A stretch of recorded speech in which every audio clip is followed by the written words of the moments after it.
So, you want to know how the IELTS writing test is really marked? Well, that's exactly what we're going to do. We're going to break down the 4 core criteria that examiners use to give you your score. Think of it as the blueprint for your success. Welcome to the IELTS Focus. All right, let's get right into it. Okay, first things first. Your writing score, it's not some big, scary secret. It's actually pretty straightforward. It's built on 4 key pillars, and the most important thing to see here is that they're all equal. Each one is worth exactly 25% of your total score. So you can't just be good at 1 or 2. You really have to nail all 4 to get that high band score you're looking for. So let's kick things off with pillar number 1, task achievement and task response. This is, without a doubt, the foundation of everything. When you strip it all the way, it's asking a really simple but super critical question. Did you actually answer the question? Now, here's something you gotta know. This pillar actually has 2 different names, which can be a little confusing at first. For task 1, where you're describing a chart or a graph, they call it task achievement. But for your task 2 essay, it's called task response. Why the 2 names? Well, it's simply because the tasks themselves are different. But don't let that throw you off. The core idea behind them is exactly the same. And if we look at the official definition, you'll see 3 words that are just absolutely key: appropriately, accurately, and relevantly.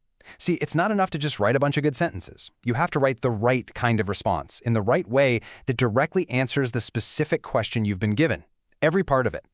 So what does this actually mean for you? What's the examiner looking for? Well, think of it like a checklist. First, did you address all parts of the prompt? If the question asks for problems and solutions, you better give them both. For your Task 2 essay, is your main argument, your position, clear and really developed? For Task 1, did you highlight the most important features and support them with data from the chart? And of course, the big one. You've got to hit those word counts. At least 150 for Task 1 and 250 for Task 2. That's a non-negotiable. All right, moving on to our second pillar, coherence and cohesion. This one is just as important. If the first pillar was about what you say, this one is all about how you organize it. I love the idea of it being the blueprint of your writing. It's the structure that keeps the whole thing from falling apart. And you'll see it's really 2 ideas in one. Coherence is the big picture stuff, the overall logic. Does your essay make sense? Is there a clear flow from the introduction to the conclusion? Then you've got cohesion. That's the small picture stuff, the nuts and bolts. It's all about the linking words and phrases you use to connect your sentences and paragraphs so they flow like water.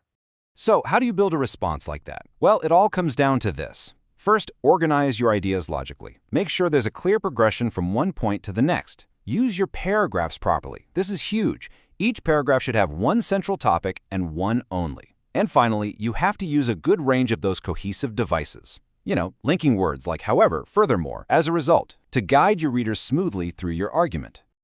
Okay, pillar number 3. Let's talk about lexical resource, or as I like to call it, your vocabulary toolkit. It's all about the words you choose. Now, a lot of people think this is just about using big, fancy, complicated words. But that's not it at all. The definition makes it clear. It's about the range of vocabulary, yes, but also its accuracy and appropriacy. Are you using the perfect word for that specific situation? Is it spelled right? Does it sound natural? That's what gets you the high marks. So, to really show off your lexical resource, you need to demonstrate variety. This means trying to use some less common words, but only where they fit naturally. It also means understanding collocations, words that just sound right together, like heavy rain instead of strong rain. And of course, getting your spelling and word forms right is crucial.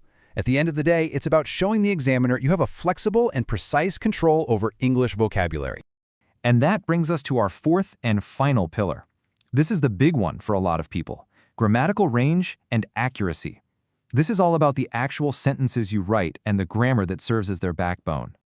You'll notice a pattern here. Just like with vocabulary, this one is a 2-part deal: range and accuracy. Range is all about variety. Are you using different kinds of sentence structures, or are they all short and simple? Accuracy, as you can guess, is about getting it right. How many of your sentences are completely free of errors? So what are the examiners really looking for? They want to see a good mix of simple sentences and more complex ones. They expect to see a lot of sentences that are totally error-free. And they're checking your control over things like verb tenses, prepositions, and even punctuation. When you get this right, you're showing them you can express complex thoughts clearly and effectively. Okay, so we've broken down all 4 pillars. Now, let's zoom out and put it all together. This is your final scoring blueprint. This table really simplifies everything, doesn't it? It's the whole system in a nutshell.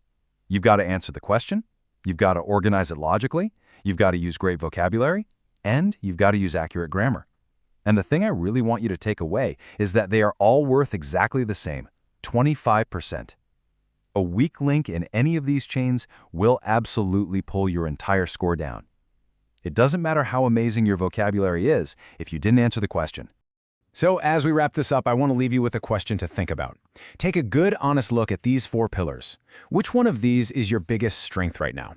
And which one really needs the most work?